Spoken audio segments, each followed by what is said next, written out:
2015. It's July 24th, Friday of the CrossFit Games. The workout is Murph. It's a 1 mile run, 100 pull-ups, 200 push-ups, 300 air squats, and another 1 mile run. For the females, this was all done in a 14-pound vest. Annie Thorisdottir got a DNF on the event. Did not finish. Cara Saunders, then Cara Webb, was running in this delirious zigzag the last 40 meters and collapsed after the finish line and was taken off the field in a stretcher. These are the top 0.001% athletes. These are the top 5 in the world, and they fell apart in this workout. What happened? Was the intensity too high? Was the volume too much? No, they just overheated. And while these may be a little bit more extreme examples, it's not uncommon for an athlete's output to be limited by the cold or especially by the heat. After all, 20% of the energy you synthesize goes into output, in other words, horsepower. 80% of that energy is heat. If you haven't yet, it's time to pay attention to how temperature, thermoregulation, heat, and cold impact performance. Hey, it's Ben Wise, and this is The Fitness Movement.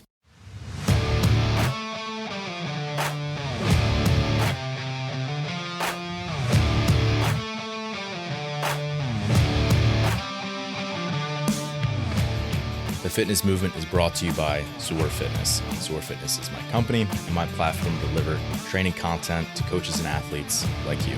The site has educational resources on everything from program design and exercise physiology to skill progressions and movement breakdowns. And in terms of programming, we have our online training program, The Protocol, and I also offer one-on-one remote coaching. It's all at one place, zorfitness.com. And welcome back to my rant on how temperature, thermoregulation, heat, and cold impact performance. So 2 parts for today as our outline. Part 1 is going to be more about lifestyle. So someone's circadian rhythm throughout your day. How is your temperature fluctuating? And then I also want to talk about limitations in thermoregulation. So this is a lot more heavy on the physiology side of things in this first part. And then in the second part, I want to go more towards application. So this is talking about how we can use the heat or the cold and what things can we actually take advantage of in our training, and then how can we take those things and apply it to competing. So part 1 is more physiology, part 2 is more application. However, I truly believe that you need both to fully understand this and to be able to put it in practice the way you need to. So let's get into lifestyle. This is circadian temperature changes. A really common myth that I think a lot of people kind of hold in their belief system is that each person sort of has this set point at maybe 37 degrees Celsius. You would hear it commonly referred to as it's 98.6 degrees Fahrenheit. That's just not true. The truth is each person has a slightly different average core body temperature. For example, we all know people who are cooler who tend to be more hypothyroid, and we know people who tend to be a little bit more warm most of the time or even hot a lot of the time. Right, so it's important that we understand that each person has a different core body temperature as an average across their day, and then that temperature is going to fluctuate throughout their day. So fluctuations in temperature are normal. They're actually necessary and really important to our functioning, and they're correlating extremely strongly with a person's circadian rhythm. So for those of you who aren't familiar with it, their circadian rhythm, this is your biological clock. It's promoting sleep and wakefulness in these regular cycles. It's about 24 hours. Technically, it's a little bit over that, but viewing light during your day actually helps anchor that to that 24-hour cycle. So it's important to understand the idea of someone's circadian rhythm to really be able to understand how your temperature is fluctuating throughout your day. Just a quick little note and disclaimer here. I'm going to be taking this conversation and assuming that this is a person who is awake during the day, that this person's a diurnal individual, right? Where they're actually, not being nocturnal and awake at night, and they're not doing shift work or having to move time zones and things like that. Those are special cases, which maybe we could get into in a future topic. But for now, I'm just kind of assuming that this person's having the traditional schedule of being awake during the day and asleep at night, and having the majority of sleep or all of that sleep in a single bout. So for that person, they're going to experience a temperature minimum about 2 to 3 hours before you're actually going to be waking up, right? So in other words, that's the lowest your core temperature is going to get. And then from that point onward, up until maybe, let's say, late afternoon might be average for that person, your core temperature is going to be rising. So it's rising throughout the day. And as the sun's rising, your core temperature is also rising, right? And that's kind of a good way to think about it. And then after that period of maybe late afternoon is when your core temperature is going to begin to fall again. So at this point, you're probably asking, like, why does this matter? This is extremely important for optimizing your sleep and your wakefulness. And you cannot be the best athlete you can be if you're not optimizing your sleep and wakefulness. So for sleep, it's important that we're actually having an athlete align their actions with the direction that you want your core temperature to be going. So for example, like say you're doing an AM workout. You're working out in the morning. That's going to help raise your core temperature because you're producing work and heat along with that work. That's going to raise your core temperature, and that's going to promote alertness, and it's also going to anchor your circadian clock. In other words, it's going to basically tell your body and your biological clock that, hey, in the morning as the sun's coming up around this time, it's important that I'm awake and alert. And by creating that anchor point early in the day, it's going to allow you to actually fall asleep more efficiently at night and to stay asleep for a longer period of the time. Then for wakefulness, we could kind of correlate wakefulness to performance, right? So you're going to be very alert and awake when you need to perform. This could be cognitive tasks or it could be physical tasks. It doesn't matter if you're an athlete trying to optimize for a qualifier and get the best score on a workout at a particular time, or if you're a CEO of a major corporation and trying to make important business decisions moment over moment. It doesn't matter. Either way, we need to be at an optimal level of arousal and performance and wakefulness to perform at our best. So it's important that we're aligning our circadian clock with the times that we want to be alert. So if we think about this practically, if you have sessions throughout your day where you're working out, maybe it's just a single session, maybe you're doing double session days, you need to think about that because you want to optimize performance at those various times of day. So this actually has implications for both qualifiers and in-person events. So for a qualifier, the good thing about a qualifier is that you get to decide everything about that test, right? Besides actually what that workout is and the standards and that sort of stuff, in terms of like, you get to decide what music is on because it's your gym and you get to use your pull-up bar and chalk it the way that you like it. And you get to work out at your specific time of day that you prefer. And you can warm up as long as you like. And you can, again, you are in control of all of those different factors. So why not control the factor of the time of day that you're actually testing those workouts? Why would you not test a qualifier workout at the time of day where you feel most alert and at your best physically? We could also flip that and look at an in-person competition. If we have an in-person competition, you don't get to decide when you work out, right? You are told what time you show up and report, and maybe they start an event early and you don't get as much warm-up. Maybe you have to get bused to Aromas at 5 a.m. and do a trail run first thing in the morning, and you're not used to working out at that time. Your performance is going to degrade in all those scenarios. So for in-person competitions, if you have an idea or an inkling, or if you actually know the definitive times that you're going to be working out, you can then start to, in the weeks leading up to that time, begin to get your body used to having spikes in stress hormones and alertness and core body temperature during those times. And your body will begin to predict those rises and spikes in core temperature and the stress hormones. And then you'll actually perform better at those moments and in those periods of time because you actually prepare for them and because your body can predict them. So that's how your body temperature, your core temperature is shifting throughout your day in terms of the 24-hour cycle. So now I want to dive a little bit deeper on thermoregulation. So in other words, your body's ability to stay warm or to preserve your heat or to dump heat to the atmosphere, right? Either one of those, right? So it's trying to stay warm, trying to prevent getting too cold. So those are the two extremes I want to focus on, either overheating or freezing, hyperthermia or hypothermia, right? Too hot or too cold. We want to be like Goldilocks, somewhere right in the middle, right? That's homeostasis. That's where your body likes to be. But how do we keep ourselves there? That's thermoregulation. So as I alluded to in the intro, 80% of your metabolism is lost in heat. Only 20% is actually output. In other words, work. So in other words, as we're working, we are producing a lot of heat and we have to be able to cool ourselves off. So the majority of what I'm going to be focusing on in this thermoregulation section is really ways that humans are cooling off. And that's how I'm taking on the perspective of thermoregulation. in terms of staying warm is pretty simple. It might not be easy, but it's simple. Like you put on layers and you do as much as possible to create a barrier between you and your environment, right? You insulate yourself with clothes. However, we experience a lot more limitations in cooling, and I think there's a lot more workout scenarios where that actually poses as a limiter for people versus being too cold. However, there certainly are those cases, but as I said, I want to focus more on the cooling aspect of things. So there are 4 ways that humans cool off. Number 1, evaporation. So this is probably the one that people most commonly think of. Like if I were to ask you like, hey, if you're working out, how do you cool off? Most people are like, well, you sweat. And that's true. Like your sweat is what's evaporating. And what's happening with evaporation is that your sweat is turning from a liquid on your skin, right? And sweat and it's water to a gas. So it's changing state. As it changes state from liquid to gas, it takes a lot of energy with it. So in other words, it takes that heat along with it. So you feel evaporational cooling. There's that cooling sensation that happens. And that's a very efficient way actually of cooling you off. So I'm sure you've heard someone say, you sweat like a pig. Well, that's actually funny because swine don't actually sweat very much at all. They have very few sweat glands, which is why you see them like rolling around in the mud, is because they're coating themselves in a layer of water so that they can actually take advantage of evaporational cooling more effectively. So there's your fun fact of the day. You actually don't want to sweat like a pig because you'll be very inefficient at cooling yourself off, right? If you're a heavy sweater, that's actually a good thing in terms of managing your heat and of being able to dissipate heat to your environment efficiently. So evaporation is one way that humans cool off. The second is radiation. So heat is moving, radiating from the surface of your skin into the space around it.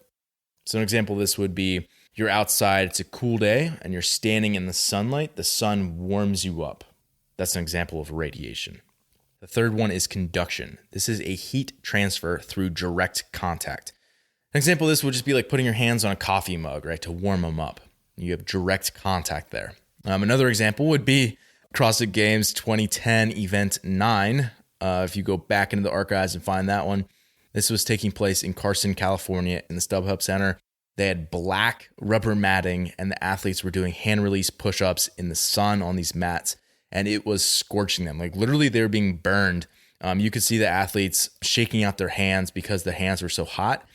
And then the athletes in later heats, because the earlier ones were not, were told to like, hey, keep your shirt on. Like, don't take it off during this because you'll burn yourself. And like, I'm sure they weren't thinking about it, but they were also relatively efficiently taking on the heat from those rubber mats because they were laying on those hot rubber mats.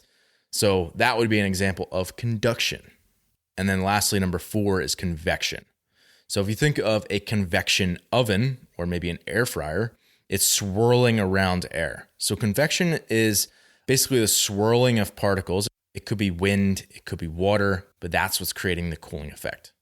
And obviously, as most people know, like wind cools you off pretty quickly. Like there's a reason why we use wind chill, right? Because it's actually feeling like it's cooler than it is because those particles are swirling around you. However, water is actually extremely efficient at cooling you off in terms of convection. Here's a quote from the United States Search and Rescue Task Force. Quote, water conducts heat away from the body 25 times faster than air because it has a greater density and therefore a greater heat capacity. Stay dry equals stay alive, unquote. So obviously they're talking about it in a rescue situation, but it also applies to an open water swim, for example, where if you are in a cold body of water, you're going to cool off very quickly. And if you're not adjusted to that, that's going to pose as a major problem for you. Here's a quote from Danielle Brandon referring to the 2021 CrossFit Games Event 1, which was an open water swim. Quote, I had an asthma attack in the first half of the swim. I was considering pulling out, unquote. So I think there could be a number of factors that play into this, not just the cold.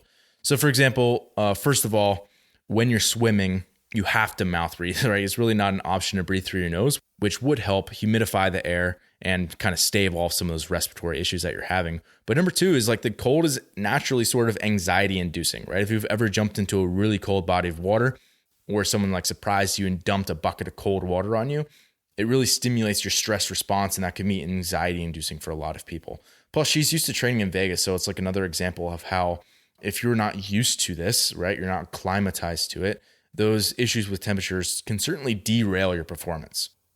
So those are the 4 ways that heat is leaving the body: evaporation, radiation, conduction, convection. So we need to take a step back from that, a step deeper into the physiology.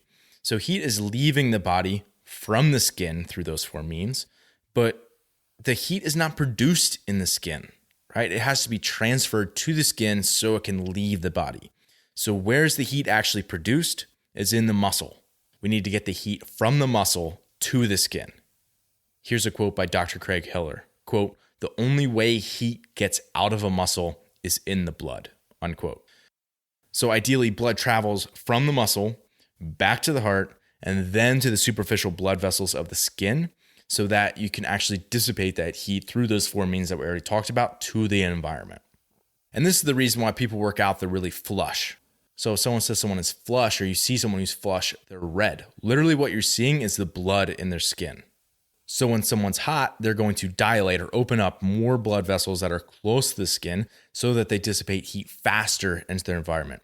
If they're cold, they're going to close down or constrict those blood vessels and not allow blood flow to run to the periphery out to the edges of the body. That's why you're cold if you're at a football game, sporting event, and your hands get really cold, your feet and your toes will start to get numb. It's not just your body preserving your internal organs and your viscera to try to keep yourself alive, because those are the critical parts of the body, but also because you would just dump heat so much quicker if you had that blood flow going out to the periphery. However, this idea that heat is leaving a muscle is also really important when it comes to working out, because if a muscle contracts too strongly where the heart can't push through that and continue to have steady blood flow through that muscle, then the blood is going to get trapped in the muscle. So in other words, heat is getting trapped in the muscle. So if you think about a time in a workout where you have a pump, right? Say you're doing chest over pull-ups and your biceps or your lats are filling up with blood. Blood is not being allowed to leave the muscle, so to speak, because there's too much tension and your heart can't push through that tension. Think about creating a kink in a hose where the water doesn't come out the end anymore. That's going to increase your blood pressure. It's going to trap the heat in the muscle, and it's going to prevent blood from returning to the heart. And if we have less blood returning to the heart, there's less blood that's going out of the heart. If we have less blood coming out of the heart, that means stroke volume is less. That means your output is going to be less. Your performance is going to wane. So in other words, in workouts where there's high output, there's a lot of local fatigue, right? Where a muscle's working really hard and creating strong contractions, and it's a hot environment, that's going to produce the perfect storm for overheating in a workout. So I think an Instagram post that I wrote in the fall is a really good summation of what I'm trying to get at here. Quote, "Metcons provide the perfect cocktail of thermoregulatory issues and, not all that infrequently, can lead to hyperthermia. This perfect storm composes of 1. Glycolytic high-tension contractions. These strong contractions create venous occlusion, contractions that prevent blood from leaving the muscle. So heat can only get out of the muscle in the blood. 2. High systemic work rate. Aerobic power events maximize an athlete's output. This output is only 20% of an athlete's created energy. What about the other 80%? Straight up heat. 3. Thick athletes. The lower the volume to surface area ratio, the harder it is to dissipate heat. With all other factors being the same, an athlete with a BMI of 32 is likely to overheat quicker than an athlete with a BMI of 19. In the sport of fitness, you have to be strong enough to compete with the best in maximal contractions, as well as have the ability to move varying types of external loads. The result? Thick guys and gals," unquote. So I just want to revisit those 3 points. That's basically saying that Metcons are creating a perfect storm for overheating in a workout. The first was glycolytic high tension contractions, so strong contractions. 2 was a high systemic work rate. So basically you can think of producing a lot of work with big muscle groups. 3 is thick athletes, right? So people who are required to move external loads so that their BMI and just overall body mass is higher. So knowing that CrossFit is going to pose unique demands to thermoregulation, we need to do what we can to limit the likelihood that thermoregulation is going to be the thing that limits or potentially derails our performance. So in other words, we need to spend some time preparing for the various demands that could come up in competition. And again, this goes to whether you've failed to stay warm enough or you've failed to cool off effectively enough. So what can we do about it? Let's get into the practical side of things. Let's talk about heat and cold exposure. Let's talk about training. Let's talk about competing, right? The protocols that we can actually use for this. Let's start off with the heat and the cold. These would be more passive modalities, right? Where I'm saying like they're non-work based, or they could be non-work based. They don't necessarily have to be. We certainly pair the heat or the cold with activity or exercise or testing as well, but certainly they don't have to be, right? So the first category of thing that we can think about is just environmental exposures. So just as it sounds, you're exposing yourself to the environment, right? And if that environment is more extreme or intense, it's going to challenge your body's ability to thermoregulate. So an example of this would just be like, it's wintertime, you choose not to wear a coat, right? You're just exposing yourself to the environment. So the goal here is to build resiliency and limit liability. And what I mean by this is like, for example, I often will not put on the climate control in my vehicle, right? Even if it's really cold outside, say it's 18 degrees outside, I'll just choose not to put on my climate control and just kind of sit in the cold. And that's going to build resiliency, right? There's no doubt about it. That will make me more resilient to the cold over a period of time as I expose myself to that on a regular basis. However, I'm also not foolish. Like, I'm not going to not wear a coat when it's 18 degrees Fahrenheit outside and then also choose not to have a coat in my vehicle. Again, build the resiliency, but limit your liability. Like, don't wear a coat if you don't need to, but then have one available to you, right? So I have like a winter jacket in the back, I have gloves in the back and a hat, so that if I, go into a snowbank over the edge, I'm not going to die because I'm too cold, right? Like that, you're being a liability to yourself at that point.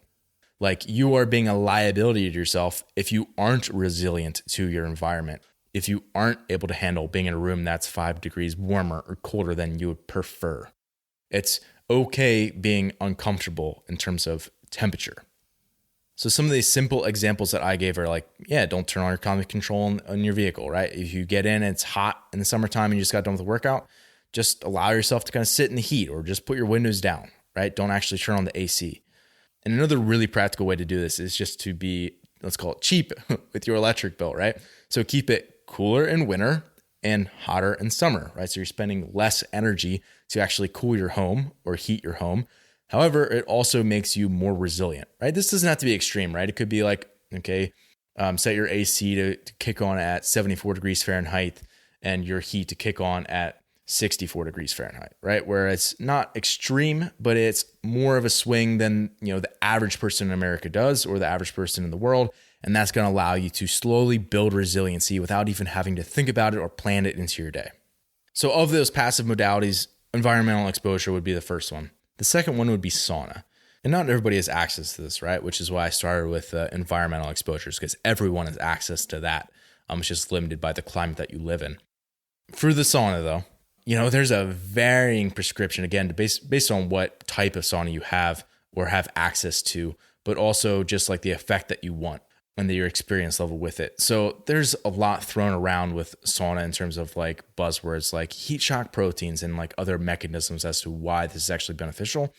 But let's just take a step back and like think of this a little bit more broadly, right? If you expose yourself to a stressor on a regular basis, right, you habituate yourself to that, you're going to adapt to it over time and you're going to get better at tolerating that stressor. And actually it'll become less stressful to you. So if you expose yourself systematically to heat, which a sauna is a great way to do that, then you're going to get more and more tolerant of the heat over time. Also for heat, you could use something like hot showers or a hot tub, right? Especially if the water's moving past you, as we mentioned before, with the convection, that's going to cool you off or heat you up, in this case, a lot quicker. And again, these lengths are going to vary a lot based on the temperature that you're in. So it could be anywhere from 10 minutes to 30 plus minutes. In general, you're going to see that applications of heat last a lot longer than something like cold water immersion. So if we take this to the cold water immersion, it could be ice bath, it could be a cold shower, right? If you're actually in an ice bath or like a shower with it all the way on cold, 3 to 10 minutes is going to be plenty for that. You'll have a lot of immediate changes that occur and you might only be able to handle 30 seconds at a shot. And that's okay at the beginning, but eventually you can kind of work up to exposing yourself for 3 to 5 or 7, possibly up to 10 minutes. And definitely in all these examples, more is not better. You want to go to the effect that you need. And then once you've had the desired outcome, you need to stop, right? There's significant danger in terms of hyper or hypothermia if you go way past those thresholds, or if you haven't built up to them progressively over a period of time. So if you're someone who hasn't been in an ice bath before, 3 minutes very well could be unattainable for you at that moment. It also could be anxiety inducing, right? If you're someone who's prone to anxiety attacks, I wouldn't just recommend jumping into an ice bath. However, what I would do is use the cold as a tool to help you learn to control your stress response, to control your breathing, and to control ultimately your anxiety and the response to that stressor. If you want to learn more about how to use the cold as a tool to help own your anxiety, so to speak, I actually wrote an article on this called How Cold Showers Can End Your Anxiety and Improve Your Fitness, which is a very clickbait title, but I think it's accurate and does describe what happens for a lot of people. I'll link to that in the show notes, zorfitness.com/podcast/059. Another useful resource would be to check out my podcast on shift state. That was number 008 of the podcast. That would be another one if you're interested and want more on how to control your stress response and how to improve your recovery. That would definitely be a good episode to check out. So that was a very brief overview of the heat and the cold. I want to move on to training, right? I understand that I could go much deeper into any one of these topics, but I kind of want to keep moving here. If you're someone who's listening and you're like, oh man, I wish you would have went deeper on this, let me know. Maybe I'll do an episode on it in the future. Be sure to reach out to me. I'm on Instagram @zorfitness. And then also you can just email me, ben@zorfitness.com. So let's move on to training best practices. So talking about training sessions, right? Not competing, we're talking about training. 3 things that I would consider to be training best practices as they relate to temperature and thermoregulation. The first is to use a thermogenic warm-up, which is like saying a warm-up. Basically, it's the aspect of your warm-up or your prep work that's actually raising your body temperature. This does not need to be complicated. It could be as simple as 5 minutes on the assault bike at an easy conversational pace. 1K row at a ramping pace, making sure you start very easy and you only increase every 200 meters, for example. So these are very simple, relatively short, largely aerobic warm-ups. And I always prefer to have my athletes and myself do them on the ergs. So 3 benefits of a thermogenic warm-up. The first is blood flow. So obviously as you increase your work rate, blood vessels are going to dilate. You're going to get more blood flow to those areas. But the other thing is CO2, carbon dioxide, which is a byproduct of metabolism, is going to cause vasodilation. So basically doing things that are slightly fatiguing actually allow you to open up to be able to express better capacity. And one of those ways is through vasodilation. Another one is force production. So as you raise your body temperature, this thermoregulatory warm-up, your muscle contractility will improve. So your muscles can actually contract stronger at a certain temperature. So when you're cold, your muscles actually don't contract as hard as when you're warm. Obviously, like most things in the body, this has a zone, right? You want to be within a certain zone that's actually going to allow for that ideal muscle contractility. Too cool or too hot is going to prevent ideal contraction of a muscle. And then the third thing a thermogenic warm-up is going to improve is your positions. So your range of motion, right? Your mobility improves as you get warm, and your elasticity, right? So think about like a rubber band, right? You're going to be crisper, you're going to be more elastic and more springy once you have a better warm-up under your belt. Our second training best practice is rehearsal and rest. So say we've taken someone through a thermogenic warm-up. They've done some additional prep work to prepare their positions and their movements. Now comes time for the rehearsal. So the rehearsal is the specific prep that mimics the movements, the rep schemes, and the paces of the test that's going to be following it. So let's just take the example of Mary. Mary's the test. It's a 15-minute AMRAP of 5 strict handstand push-ups, 10 pistols, and 15 pull-ups. What would be a rehearsal that would work well for something like Mary? Again, so you want to mimic the movements, the rep schemes, the paces that you're going to be doing. It could be something as simple as this, right? You're going to take a 2-minute air bike at a ramping pace.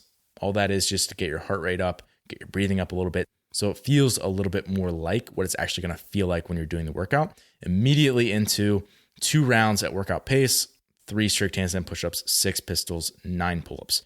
So we cut back the reps a little bit, but that allows us to accumulate 2 rounds. And the other good thing about having that air bike as sort of a buy into that rehearsal is that it prevents you just from doing so many reps of the movements that you're going to see in the test. Again, it's important that you're doing those movements, those strict handstand push-ups, pistols, pull-ups. However, if you do too much in your rehearsal, that's going to limit your ability to be able to express well when you actually get to the test. So do your rehearsal, something similar to that. It could be as simple as just doing a few of the movements in the order that they come up in relatively small chunks. And then you're going to rest. So again, it's rehearsal and rest. So the rest is going to be a few minutes, basically enough time, adequate time for your heart rate, your core temperature to get back towards an optimal level for you to actually start the test and allow your system to remove a lot of those metabolic waste, basically like the clearing of fatigue. So practically this could be like, wait until you feel really good to do your test. And likely this will probably be anywhere in the range of like 4 to 6 minutes, right? 5 minutes is sort of a good rule of thumb of like, I've done my rehearsal, I'm now going to be resting, and then I'll start the test. So go to the bathroom, get a little bit of fluids in you, get all the gear that you need, make sure the clock's prepped, all that stuff. And that can be part of your rest time as well. So kind of have that built in before you actually do your test. And then our third best practice is a flush cool down. So let's go through a sample protocol. Let's say this is post Mary, that test. Again, let's keep it very simple. This is 5 to 10 minutes on an air bike at a recovery pace, right? So very easy. You're probably below 50 RPMs on the air bike. It's very easy. I want you returning back to nasal breathing as quickly as you can, helping yourself cool down, shifting state back to more of a, I guess you could call it like a rest and digest type state, right? You're more parasympathetic. And as you're producing these light contractions as you're on the air bike, that's helping to flush, right? Basically clear out all the metabolites out of your muscles. So it's pushing blood through the muscles that have been working, and it's helping clear the fatigue. And it's also carrying that blood that's carrying all that heat out of the muscle. So it can, again, go to the surface of your skin and actually cool yourself off. So it's often called a cool down. Like your body is going to naturally cool yourself down, right? So it's not like you are cooling yourself down by doing more aerobic work.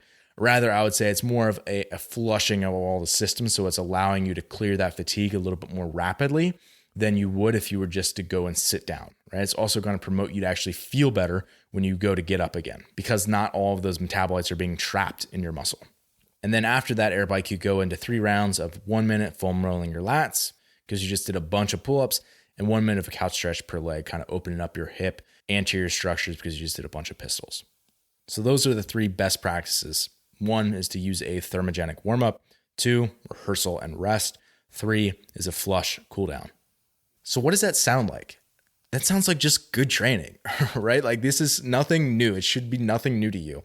Like I hope most people are already doing a warm-up of some kind, even if they didn't know if it was raising their body temperature and etc.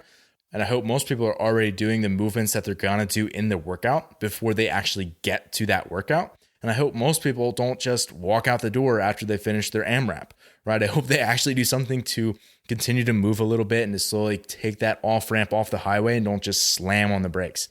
So again, this is nothing new. This is the best practices that you already have and the hygiene that you already have around your training times. And it's important that we just extend that to understanding how temperature is involved in that process. And I also want to make a note of what this isn't, right? This isn't making yourself extra cold or extra hot while you're working out. And while there are certainly circumstances where I think that kind of thing can be helpful and actually makes sense, in general, that's just going to put a governor on your workout. Like it's going to put a cap. It's going to slow you down. And ultimately, like that's not how you get more fit, is by slowing yourself down. So you want to do what you can to remove those bottlenecks so that you can actually perform better in your training. And that way, when you go to compete, you're at a higher fitness level and you can express better. Now, finally, let's talk about competing. Competing is about optimizing. It's about making things as easy as possible so that you can perform at your best. You have the best outcome, right? You are optimizing for the outcome versus the goal of training, which is to adapt, right? The goal is to drive change in your physiology, whereas with competing, you want the best score. And those are not always the same thing. It's important that you understand the difference between optimizing and adapting. The goal for competing is to make things as easy as possible for yourself. So let's talk about optimizing temperature for competing. The first thing would be acclimatization, right? Which is a fancy way of you getting used to a new climate, you getting adjusted to it. This process generally takes about 14 days. That's kind of generally agreed upon. So let's say you're going to compete in Madison, right? And you're from a much colder climate. Then you need to get adjusted to that heat, right? The easiest thing that you could do would actually be to travel to that location early enough where you can actually adjust to that climate and that time zone. So if you have to compete in Texas at the Rogue Invitational, travel there 10, 14 days early, get used to that environment, kind of hang out there, right? Get used to the time zone, make sure you're waking up the right time of day to get yourself all adjusted so that you feel good when the time to compete actually rolls around. Obviously, this isn't always feasible, and the logistics and realities of what it would take to arrive at a competition that is not your home 14 days early is not always super feasible. Like, you have to then spend like 2+ weeks in a hotel room, which is a lot of money. But if you're a games athlete and you could potentially win, $250,000 or more, it becomes necessary to do those sorts of things. But even if you're someone who can't travel there early or chooses not to do that, there's still a lot of things that you can do to get yourself acclimatized to the climate that you're going to be going to. So basically, this comes down to mimicking the conditions that you expect to compete in while you are training. So, for example, if you plan to compete in the heat, like if you're going to Texas, like the example I used, what things can you do to optimize and prepare yourself to compete in that heat? First thing you can do is just work out midday, right? In the heat of the day. Work out in your current climate where it is hottest. So basically midday when the sun is highest, that's when you want to be working out. You can do simple things like don't turn on a fan, right? Wear an extra layer, like put on thermal tights or things like that that are going to trap the heat and not allow you to cool off as efficiently. Or you can do things outside of your session like supplementing with a sauna or a hot tub.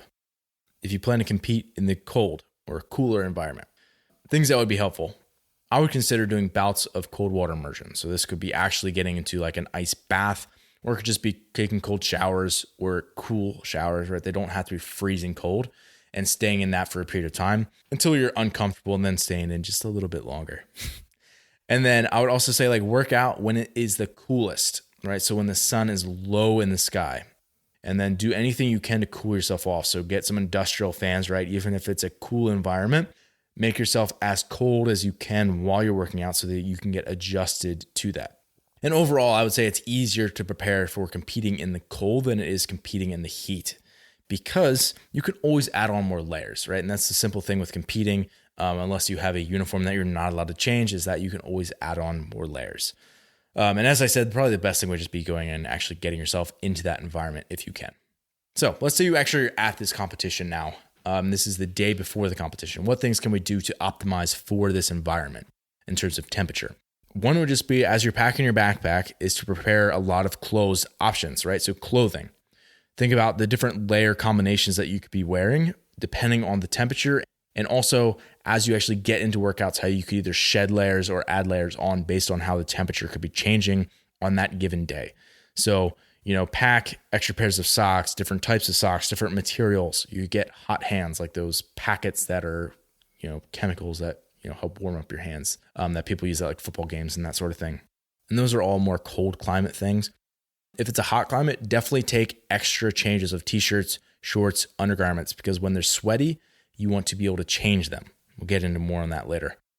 Other things for the day before competing is to prepare hot and cold beverages based on if you're in hot conditions or cold conditions.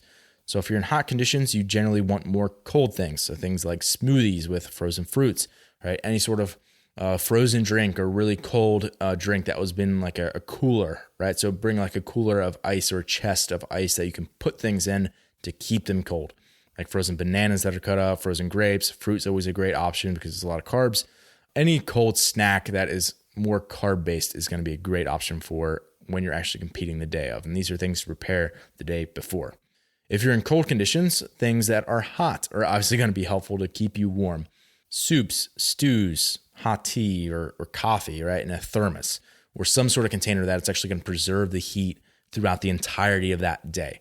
So that's the big thing, is like, even if you are not able to have access to like a fridge or a microwave, it's important that you still can have hot food on a cold day or cold food on a hot day. These are things that you need to think about and prepare ahead of time. If you do have access to a microwave or to, a coffee maker, that sort of stuff, because you're at your home gym, or you just because you can just go back to your hotel room between events or whatever the case may be, or you just go out and get some hot food, then you have a little bit more options, but certainly opt for easily digestible hot or warm foods. While you're actually competing, things you can do to optimize your temperature. Take advantage of pre-cooling if you're able to. Basically, pre-cooling means, just as it sounds, you're going into a cool environment before you actually compete in a hot environment.